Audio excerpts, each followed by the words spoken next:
Act One of The Winter's Tale by William Shakespeare. Scene 1. Antechamber in Leontes' palace. Enter Camillo and Archidamus. If you shall chance, Camillo, to visit Bohemia, on the like occasion whereon my services are now on foot, you shall see, as I have said, great difference betwixt our Bohemia and your Sicilia. I think this coming summer the king of Sicilia means to pay Bohemia the visitation which he justly owes him. Wherein our entertainment shall shame us. We will be justified in our loves, for indeed, Beseech you. Verily I speak it in the freedom of my knowledge, we cannot with such magnificence, in so rare, I know not what to say. We will give you sleepy drinks, that your senses, unintelligent of our insufficience, may, though they cannot praise us, as little accuse us. You pay a great deal too dear for what's given freely. Believe me, I speak as my understanding instructs me, and as mine honesty puts it to utterance. Sicilia cannot show himself overkind to Bohemia. They were trained together in their childhoods, and there rooted betwixt them then such an affection which cannot choose but branch now. Since their more mature dignities and royal necessities made separation of their society, their encounters, though not personal, have been royally attorneyed with interchange of gifts, letters, loving embassies, that they have seemed to be together, though absent, shook hands as over a vast, and embraced, as it were, from the ends of opposed winds. The heavens continue their loves. I think there is not in the world either malice or matter to alter it. You have an unspeakable comfort of your young Prince Mamillius. It is a gentleman of the greatest promise that ever came into my note. I very well agree with you in the hopes of him. It is a gallant child, one that, indeed, physics the subject, makes old hearts fresh. They that went on crutches ere he was born desire yet their life to see him a man. Would they else be content to die? Yes, if there were no other excuse why they should desire to live. If the king had no son, they would desire to live on crutches till he had one. Exeunt. Act 1, Scene 2. A room of state in the same. Enter Leontes, Hermione, Mamillius, Polixenes, Camillo, and attendants. 9 changes of the watery star hath been the shepherd's note since we have left our throne without a burden. Time as long again would we find up, my brother, with our thanks, and yet we should for perpetuity go hence in debt, and therefore, like a Cepher, yet standing in rich place, I multiply with one we thank you many thousands more that go before it. Stay your thanks a while, and pay them when you part. Sir, that's tomorrow. I am questioned by my fears of what may chance or breed upon our absence. That may blow no sneaping winds at home to make us say, this is put forth too truly. Besides, I have stayed to tire your royalty. We are tougher, brother, than you can put us to it. No longer stay. 1 7-night longer. Very sooth, tomorrow. We'll part the time between us, then, and in that I'll no gainsaying. Press me not, beseech you, so. There is no tongue that moves, none in the world, so soon as yours could win me. So it should now, were there necessity in your request, although 'twere needful I denied it. My affairs do even drag me homeward, which to hinder were in your love a whip to me. My stay to you a charge and trouble, to save both. Farewell, our brother. Tongue-tied, our queen? Speak you. I had thought, sir, to have held my peace until you have drawn oaths from him not to stay. You, sir, charge him too coldly. Tell him you are sure all in Bohemia's well. This satisfaction the bygone day proclaimed. Say this to him, he's beat from his best ward. Well said, Hermione. To tell he longs to see his son were strong, but let him say so then, and let him go. But let him swear so, and he shall not stay, we'll thwack him hence with distaffs. Yet of your royal presence I'll adventure the borrow of a week. When at Bohemia you take my lord, I'll give him my commission to let him there a month behind the jest prefixed for's parting. Yet, good deed, Leontes, I love thee not a jar o' the clock behind what lady she her lord. You'll stay? No, madam. Nay, but you will. I may not, verily. Verily? You put me off with limber vows, but I, though you would seek to unsphere the stars with oaths, should yet say, Sir, no going. Verily, you shall not go. A lady's verily's as potent as a lord's. Will you go yet? Force me to keep you as a prisoner, not like a guest. So you shall pay your fees when you depart, and save your thanks. How say you, my prisoner or my guest? By your dread verily one of them you shall be. Your guest, then, madam. To be your prisoner should import offending, which is for me less easy to commit than you to punish. Not your jailor, then, but your kind hostess. Come, I'll question you of my lord's tricks and yours when you were boys. You were pretty lordings then. We were, fair queen, two lads that thought there was no more behind, but such a day tomorrow as today, and to be boy eternal. Was not my lord the verier wag o' the two? We were as twinned lambs that did frisk i' the sun, and bleat the one at the other. What we changed was innocence for innocence. We knew not the doctrine of ill-doing, nor dreamed that any did.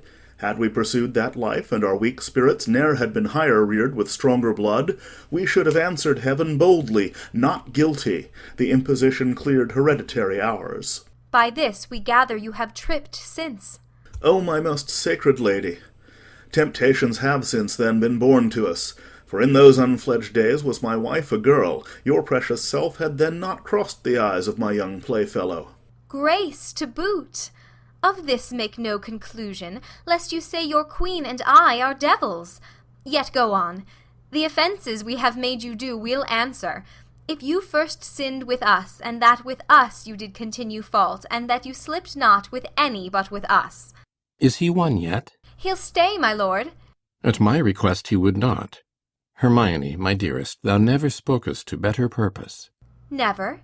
Never but once. What, have I twice said well? When was't before? I prithee tell me. Crams with praise, and makes as fat as tame things. One good deed dying tongueless slaughters 1,000 waiting upon that. Our praises are our wages. You may ride with one soft kiss 1,000 furlongs ere with spur we beat an acre. But to the goal. My last good deed was to entreat his stay. What was my first? It has an elder sister, or I mistake you. Oh, would her name were Grace! But once before I spoke to the purpose. When? Nay, let me have it, I long. Why, that was when 3 crabbed months had soured themselves to death, ere I could make thee open thy white hand, and clap thyself my love. Then didst thou utter, I am yours for ever. 'Tis grace indeed. Why, lo you now, I have spoke to the purpose twice. The one for ever earned a royal husband, the other for some while a friend. Aside. Too hot, too hot. To mingle friendship far is mingling bloods. I have tremor cordis on me. My heart dances, but not for joy, not joy. This entertainment may a free face put on, derive a liberty from heartiness, from bounty, fertile bosom, and well become the agent. 'Tmay, I grant, but to be paddling palms and pinching fingers as now they are, and making practised smiles as in a looking-glass, and then to sigh, as 'twere the mort of the deer, oh, that is entertainment my bosom likes not, nor my brows. Mamillius, art thou my boy? Ay, my good lord. Effects, why, that's my bawcock. What, hast smutched thy nose? They say it is a copy out of mine. Come, captain, we must be neat. Not neat, but cleanly, captain, and yet the steer, the heifer, and the calf are all called neat.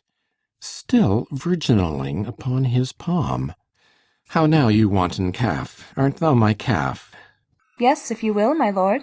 Thou want'st a rough pash, and the shoots that I have, to be full like me. Yet they say we are almost as like as eggs. Women say so that will say anything. But were they false as o'er-dyed blacks, as wind, as waters, false as dice are to be wished by one that fixes no bourne twixt his and mine, yet were it true to say this boy were like me. Come, Sir Page, look on me with your welkin eye. Sweet villain, most dearest, my collop, can I damn? May it be? Affection, thy intention stabs the centre. Thou dost make possible things not so held, communicatest with dreams. How can this be? With what's unreal thou coactive art, and fellowest nothing, then 'tis very credent thou mayest co-join with something. And thou dost, and that beyond commission, and I find it, and that to the infection of my brains and hardening of my brows. What means Cecilia? He something seems unsettled. How, my lord? What cheer? How is't with you, best brother? You look as if you held a brow of much distraction. Are you moved, my lord? No, in good earnest, how sometimes nature will betray its folly, its tenderness, and make itself a pastime to harder bosoms. Looking on the lines of my boy's face, methoughts I did recoil 23 years, and saw myself unbreeched, in my green velvet coat, my dagger muzzled, lest it should bite its master, and so prove, as ornaments oft do, too dangerous. How like, methought, I then was to this colonel, this squash, this gentleman. Mine honest friend, will you take eggs for money? No, my lord, I'll fight. You will? Why, happy man be a stole. My brother, are you so fond of your young prince as we do seem to be of ours? If at home, sir, he's all my exercise, my mirth, my matter, now my sworn friend, and then mine enemy, my parasite, my soldier, statesman, all. He makes a July's day short as December, and with his varying childish cures in me thoughts that would thick my blood. So stands this squire officed with me. We two will walk, my lord, and leave you to your graver steps. Hermione, how thou lovest us, show in our brother's welcome. Let what is dear in Sicily be cheap. Next to thyself and my young rover, he's a parent to my heart. If you would seek us, we are yours i' the garden. Shall's attend you there? To your own bents dispose you. You'll be found, be you beneath the sky. Aside. I am angling now, though you perceive me not how I give line. Go to, go to.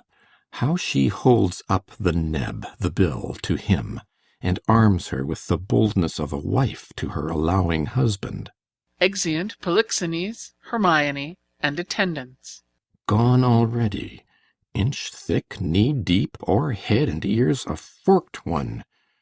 Go play, boy, play. Thy mother plays, and I play too, but so disgraced a part, whose issue will hiss me to my grave. Contempt and clamour will be my knell. Go play, boy, play. There have been, or I am much deceived, cuckolds ere now, and many a man there is, even at this present, now, while I speak this, holds his wife by the arm, that little thinks she has been sluiced in's absence, and his pond fished by his next neighbour, by Sir Smile, his neighbour. Nay, there's comfort in it, whiles other men have gates, and those gates opened, as mine, against their will. Should all despair that have revolted wives, the 10th of mankind would hang themselves. Physic for it there is none. It is a body planet that will strike where 'tis predominant, and 'tis powerful, think it, from east, west, north, and south. Be it concluded no barricado for a belly. Know it, it will let in and out the enemy with bag and baggage. Many thousand on us have the disease, and feel it not. How now, boy? I am like you, they say. Why, that's some comfort. What, Camillo there? Ay, my good lord. Go play, Mamillius. Thou art an honest man. Exit Mamillius. Camillo, this great sir will yet stay longer. You had much ado to make his anchor hold. When you cast out, it still came home. Didst note it? He would not stay at your petitions. Made his business more material. Didst perceive it? Aside. They're here with me already, whispering. Rounding Sicilia is a so forth. 'Tis far gone when I shall gust it last. How came it, Camillo, that he did stay? At the good queen's entreaty.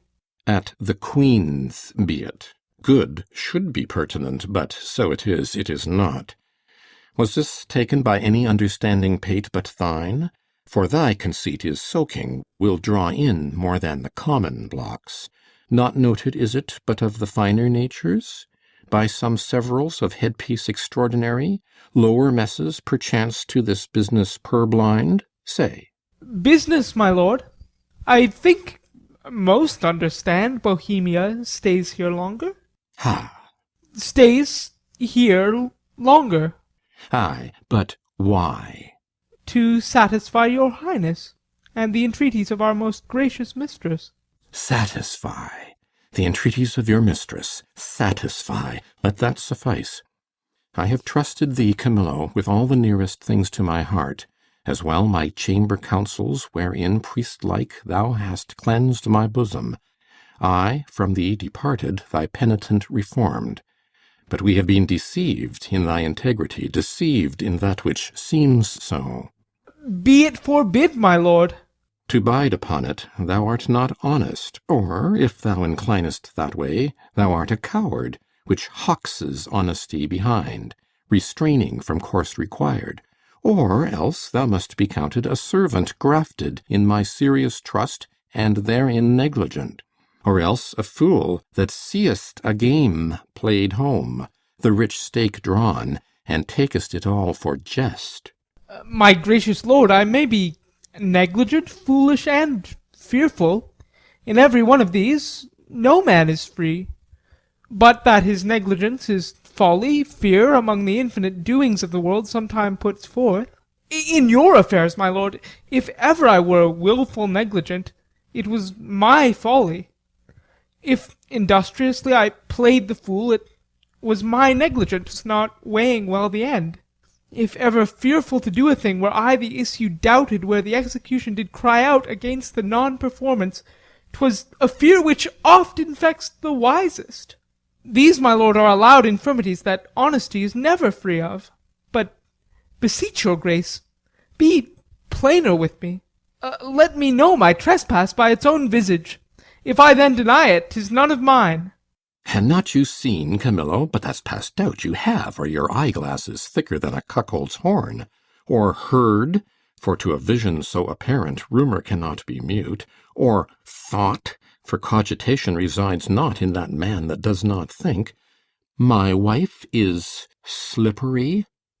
If thou wilt confess, or else be impudently negative, to have nor eyes, nor ears, nor thought, then say my wife's a hobby horse, deserves a name as rank as any flax wench that puts two before her troth-plight. Say it, and justify it. I would not be a stander-by to hear my sovereign mistress clouded so, without my present vengeance taken. Shrew my heart, you never spoke what did become you less than this, which to reiterate were sin as deep as that, though true. Is whispering nothing? Is leaning cheek to cheek? Is meeting noses, kissing with inside lip, stopping the career of laughing with a sigh, a note infallible of breaking honesty, horsing foot on foot, skulking in corners, wishing clocks more swift, hours minutes, noon midnight, and all eyes blind with the pin and web but theirs only, that would unseen be wicked. Is this nothing? Why, then the world and all that's in it is nothing. The covering sky is nothing, Bohemia nothing, my wife is nothing, nor nothing have these nothings if this be nothing. Good my lord, be cured of this diseased opinion, and betimes, for 'tis most dangerous. Say it be, 'tis true. No, no, my lord. It is. You lie, you lie. I say thou liest, Camillo, and I hate thee, pronounce thee a gross lout, a mindless slave, or else a hovering temporizer, that canst with thine eyes at once see good and evil, inclining to them both. Were my wife's liver infected as her life, she would not live the running of one glass. Who does infect her? Why, he that wears her like a medal hanging about his neck, Bohemia, who, if I had servants true about me, that bear eyes to see alike mine honour as their profits, their own particular thrifts, they would do that which should undo more doing. Ay, and thou, his cup-bearer, whom I from meaner form have benched and reared to worship, who mayst see plainly as heaven sees earth, and earth sees heaven, how I am galled, mightst bespice a cup to give mine enemy a lasting wink, which draught to me were cordial. Sir, my lord, I could do this, and that with no rash poison, but with a lingering dram that should not work maliciously like poison. But I cannot believe this crack to be in my dread mistress, so sovereignly being honourable. I have loved thee. Make that thy question, and go rot. Dost think I am so muddy, so unsettled, to appoint myself in this vexation, sully the purity and whiteness of my sheets, which to preserve is sleep, which being spotted is goads, thorns, nettles, tails of wasps, give scandal to the blood of the prince my son, who I do think is mine, and love as mine, without ripe moving to't? Would I do this? Could man so blench? I must believe you, sir. I do, and will fetch off Bohemia for it. Provided that, when he's removed, your highness will take again your queen as yours at first, even for your son's sake, and thereby for sealing the injury of tongues in courts and kingdoms known and allied to yours. Thou dost advise me even so, as I mine own course have set down. I'll give no blemish to her honour, none. My lord, go then, and with a countenance as clear as friendship wears at feasts, keep with Bohemia and with your queen. I am his cupbearer. If from me he have wholesome beverage, account me not your servant. This is all. Do it, and thou hast the one half of my heart. Do it not, thou splitst thine own. I'll do it, my lord. I will seem friendly, as thou hast advised me. Exit. Oh, miserable lady! But for me, what case stand I in? I must be the poisoner of good Polixenes, and my ground to do it is the obedience to a master, one who in rebellion with himself will have all that are his so too. To do this deed, promotion follows. If I could find example of thousands that had struck anointed kings and flourished after, I'd not do it. But since nor brass, nor stone, nor parchment bears not one, let villainy itself forswear it. I must forsake the court. To do it or no is certain to me a breakneck. Oh, happy star, reign now. Here comes Bohemia. Re-enter Polixenes. This is strange. Methinks my favour here begins to warp, not speak. Good day, Camillo. Hail, most royal sir. What is the news of the court? None rare, my lord. The king hath on him such a countenance, as he had lost some province, and a region loved as he loves himself. Even now I met him with customary compliment, when he, wafting his eyes to the contrary, and falling a lip of much contempt, speeds from me, and so leaves me to consider what his breeding that changeth thus his manners. I dare not know, my lord. How? Dare not? Do not? Do you know, and dare not?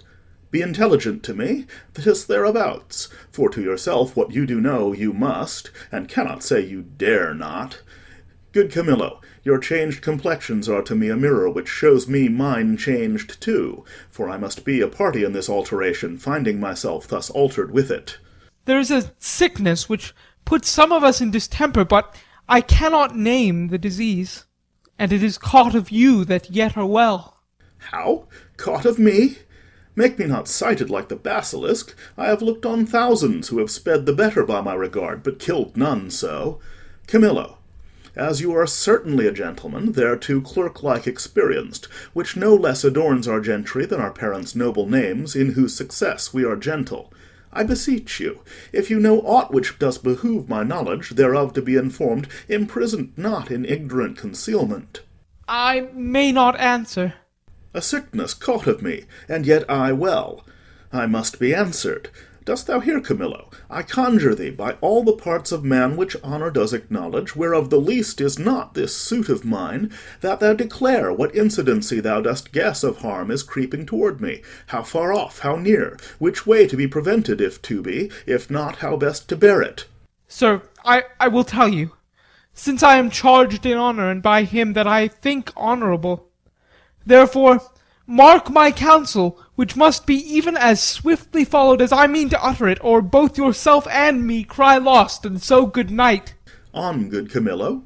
I am appointed him to murder you. By whom, Camillo? By the king. For what? He thinks, nay, with all confidence he swears, as he had seen or been an instrument to vice you to it, that you have touched his queen forbiddenly. Oh, then my best blood turn to an infected jelly, and my name be yoked with his that did betray the best. Turn then my freshest reputation to a savour that may strike the dullest nostril where I arrive, and my approach be shunned, nay, hated too, worse than the great'st infection that e'er was heard or read. Swear his thought over by each particular star in heaven, and by all their influences. You may as well forbid the sea for to obey the moon, as or by oath remove or counsel shake the fabric of his folly, whose foundation is piled upon his faith, and will continue the standing of his body. How should this grow? I know not, but I am sure 'tis safer to avoid what's grown than question how 'tis born. If therefore you dare trust my honesty, that lies enclosed in this trunk, which you shall bear along in pond, away to-night. Your followers I will whisper to the business, and will by twos and threes at several posterns clear them of the city. For myself, I'll put my fortunes to your service, which are here by this discovery lost, but not uncertain. For by the honour of my parents I have uttered truth, which if you seek to prove, I dare not stand by, nor shall you be safer than one condemned by the king's own mouth thereon his execution sworn. I do believe thee. I saw his heart in's face. Give me thy hand. Be pilot to me, and thy places shall still neighbour mine. My ships are ready, and my people did expect my hence departure 2 days ago. This jealousy is for a precious creature. As she's rare must it be great, and as his person's mighty must it be violent, and as he does conceive he is dishonoured by a man which ever professed to him, why his revenges must in that be made more bitter. Fear o'ershades me. Good expedition be my friend, and comfort the gracious queen, part of his theme, but nothing of his ill-ta'en suspicion. Come, Camillo, I will respect thee as a father if thou bear'st my life off hence. Let us avoid. It is in mine authority to command the keys of all the posterns. Please your highness to take the urgent hour. Come, sir, away. Exeunt. End of Act 1.